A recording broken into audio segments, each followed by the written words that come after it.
how you can improve by 12.5%, how you can get 12.5% quicker in 3 months. Now, I often get this in the comments. I'm currently here and I want to get there. How do I get there? What do I put in place on a weekly basis and on a training schedule basis, and everything to do with nutrition, psychology, strength and conditioning, mobility, massage, everything in order to get there. There's a lot of factors we need to look at, but hopefully by the end of this video, I simplify things to show you how I would get there and how you can get there if you put in practice exactly the same things. Now, rather than use hypotheticals, let's use a real life example that was in the comments and attracted quite a lot of attention in the comments. I have a PB of 22:30 from 4 months ago for the 5K. I want to run 19:45 to 19:55. I essentially sub 20 in 3 months. How do I do it? I've tried doing intervals at goal pace and it hasn't worked. Like my most recent interval session, 200-meter repeats, and I could only do 6 before I stopped. So I decided to do threshold training at 4:30, 4:35 pace for 6 times 5 minutes, that is, I clarified with him, which feels pretty good, manageable, and I don't feel fatigued. So my question is, should I continue with the threshold or try the intervals out, even though I can't do that many, but just increase the volume each week as I get fitter? This is the perfect question, and it gets me excited because he's literally saying, this is where I am at the moment, this is where I was 4 months ago, that's where I want to be in 3 months. I've tried getting there, how do I get there? What are the steps that I put in place in order to make that achievable?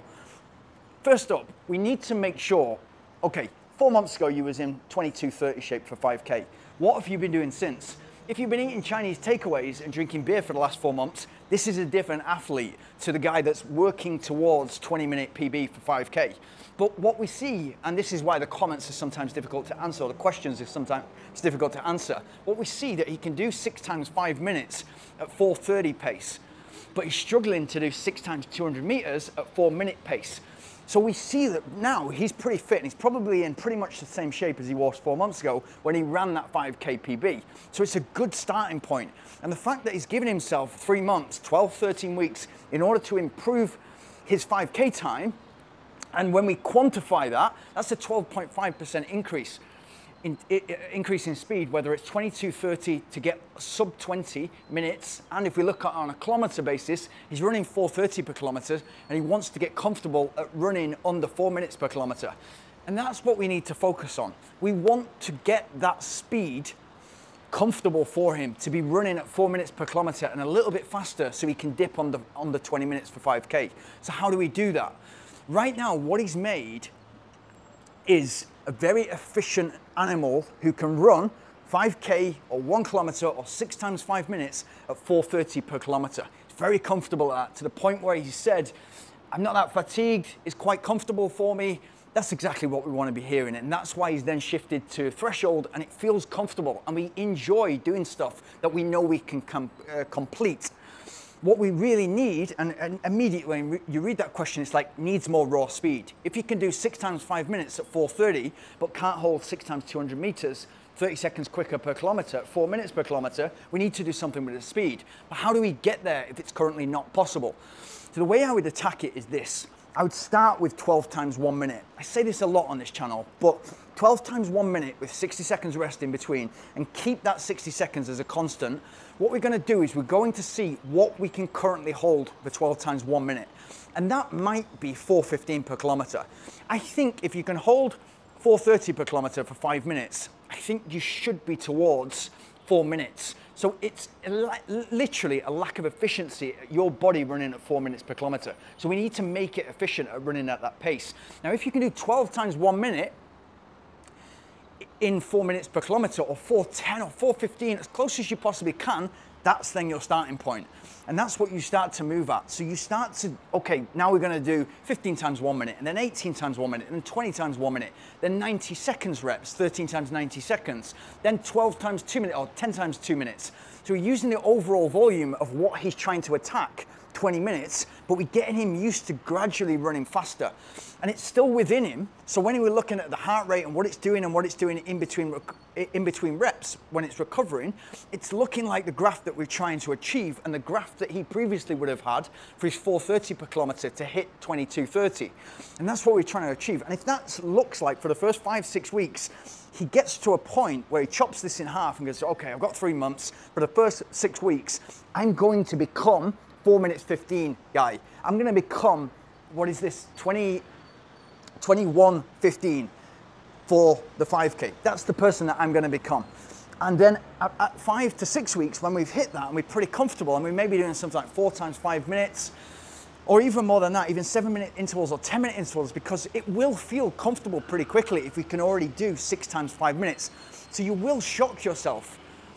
Then at that starting point, in 5-6 weeks time, right, okay, let's restart again, but do that for 4 minutes per kilometer. And by bridging that gap, by going, okay, instead of 4:30 to 4 minutes, 12.5%, we're just gonna do 6.75% at a time and get ourselves towards 4 minutes. And I think when you aim, I'll always say this, when you aim for the stars, when you aim for the moon, you land among the stars. And it's so true. If that goal is up there and it's a tough goal and it keeps you honest, it keeps you showing up, keeps you excited, it's like, will I hit it, will I not? I don't know, the training's gone pretty well, but I still won't know until it's done. Until it's done, it's not done. And so if you turn up in 3 months at your 5K race or your 5K time trial, and that looks something like 21 minutes or 21:10, it's like, well, where was I 7 months ago, 4 months ago from today? Where was I and where am I now?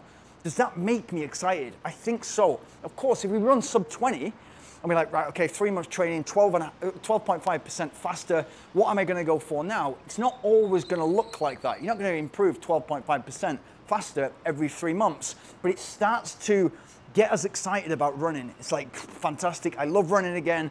And also I'm seeing the improvements with the interval session and the weekend long run. What the weekend long run looks like is initially that long, slow distance. So I can be out there on my feet for 50 to an hour, depending on what your long run is currently. And then all of a sudden, it might be 20 minutes pretty comfortable, 20 times 1 minute at something like your current 5K time, which should be pretty comfortable, but you're doing it within a 60-minute long run. Once you start to add that, so the biomechanics are moving in somewhere around about the same place as what your target time is going to be, what your goal pace is going to be, then you're starting to add speed there as well. And gradually over the weeks, you're going to get a little bit faster. And those segments within the long run get a little bit longer, and then you become more comfortable, even after running 20 minutes, 30 minutes, and then 20 minutes, 30 minutes on the back end, you become quite comfortable at working over the ground, moving over the ground, and that's where the efficiency comes from. You want to become an efficient animal at moving at 4 minutes or faster over the ground. That's the #1 problem, and the way that, with consistency and discipline, the way that we make this happen. I hope that answered your question. Kind of darted around a little bit there because I'm excited by your challenge. I think it's a good challenge. I think it's attainable. I think it's a smart goal. I think, you know, right now it might feel like, I probably picked a too high time and it's not attainable. I think that if you put the right things in place now and you have that checkpoint in 5 to 6 weeks, where am I at right now? And you're honest with yourself, do I need to reevaluate the goal, put the goal back, whatever it may be? I think you're gonna do great. And I think you've got every possibility of shocking yourself. Good luck. And if you've got anything from this, please like, subscribe, and hit the notification bell.